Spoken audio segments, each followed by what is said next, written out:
Hey, what is up guys, it's Jay-Z here and welcome back to my channel.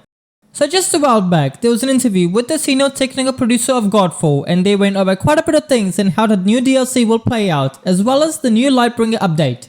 I do encourage you to check out the full interview, so I will have the link to it in the description for you guys to check it out.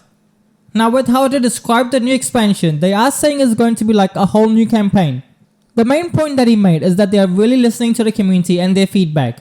They really want to make the DLC as best as they can, and listening to the community is the best way to go about it.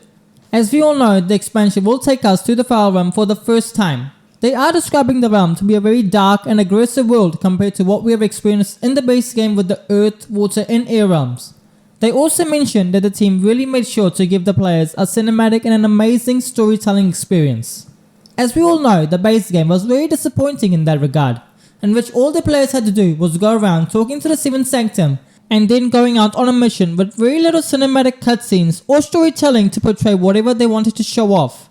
So I'm really happy that they are learning from their mistakes that they made in their base game and really pushing themselves to make Godfall the game that we all wanted to see. He didn't mention anything about how the events will take place and what triggers you to go to the Fire Realm in the first place.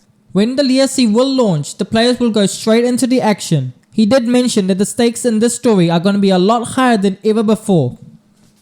The Fire Realm will introduce us to the new Flameblood tribe. Now these new enemy designs look hella amazing. They have focused on making the enemies behave and react differently to anything that we have previously seen in the game, making sure that the players have to learn the new mechanics and also a way to test your builds as well, showing us that they're not just reskins of previous enemies and that they are totally unique. We can see that in many of the clips that they showed off, many of which we will have to fight and see how they actually play out. But the one most unique enemy that we do see is the flying demons. As I had mentioned in my breakdown of the trailer, by certainly they are adding flying enemies into the game. This will add verticality to the game and change it from more than just a grounded based game. Now the player is still unable to jump, so attacking them won't be the easiest thing in the game. I was right when I said when you would have to throw your shield or spears or your great swords at the enemies to bring them down to the ground. But we can see in this that you can parry the attacks to bring them momentarily to the ground as well. There are a lot of new mid-bosses also added into the game, especially this one where you can take form of other mid-bosses in the game and attack you with them as well. This is hella amazing. I hope these new mid-bosses have really cool mechanics to them as well. Also, some of these final bosses look absolutely amazing. Then they also mentioned that there will be more trophies and achievements for both the DLC and the Lightbringer update for those really wanting to push themselves. I personally don't really bother with the trophies, but I know some people really like to collect them. Now for the free update that everyone will get access to is the new Lightbringer endgame mode. This is a new survival mode for all players will have access to. There is a narrative for this mode in which there is a darkness that is threatening the elemental realms and you have to drive the darkness out of the realms. So the heart of the darkness that they call it, that big octopusy thingy in the sky, has basically taken over the realms, has casted them in shadow and darkness. Players have to accumulate light and activate light resources in order to fend off the darkness.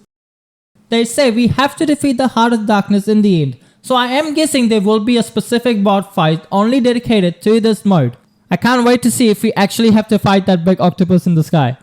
It is said to be something like the Tower of Trials, in which we can see here you will be starting off at level 1 and not sure what it may mean. But here you can see the player does start off in the Earth realm, and as he defeats enemies this icon fills up, probably to show that they are accumulating light by defeating the enemies. Then we also see that it jumps to level 17, but now they are in the Fire Realm. I'm really excited to see how far this will go, as we all know that it won't be an endless survival mode. Biggest thing we see is that the ailment system has been completely revamped. There is now a meaning to getting a specific ailment. Getting chilled will now freeze the enemies in place. Affecting the enemies with bleed will increase the damage that they take. Builds for ailments are slowly going to be very popular thanks to these new changes. I would really like to know what curse will do to the enemies. The new loot variety, which is the cursed loot, will only be dropped in this new Lightbringer mode. If you're not sure, I did go over how cursed loot will function in the game, and it's mostly exactly what they said in the interview as well. So go over and check that video out if you're not sure. Now also new skins have been added into the game as well for all Valor plates. Over 80 skins have been added into the game. Getting these skins doesn't seem to be that difficult, as we can see in the description. You just have to kill some stuff. As well, Illumina looks amazing in this white skin. That's mostly all they discussed, so I do recommend you go out and see the whole interview. Also, the game did go for a brief downtime on August 4th for preparations for this update, and which you have played the Tower Trials, you will see that there are new modifiers that have been added into the game. I played through a couple of times but haven't gotten many of them to show up. But they are in the game as of right now, so go in and let me know what you see. When I played, and the ones that I did receive are pretty crazy. The ones that I got were losing 2 lifestone charges, and if you did lose a lifestone, you are cursed. Then another one that I did receive is that prime protectors will spawn in pairs. These are the ones that spawn shields around all the enemies around them. This will be really crazy. This will really push your build further if you really want to take on these crazy modifiers. I hope you enjoyed the video, guys. The DLC is not far, it's just a few days away, so be sure to subscribe and I will be covering the DLC and the new Lightbringer update as it launches on August 10th. Comment down below what you all thought about how the DLC looks and how the Lightbringer update plays as well. I shall really see what you guys all think about it. I shall see you all next time.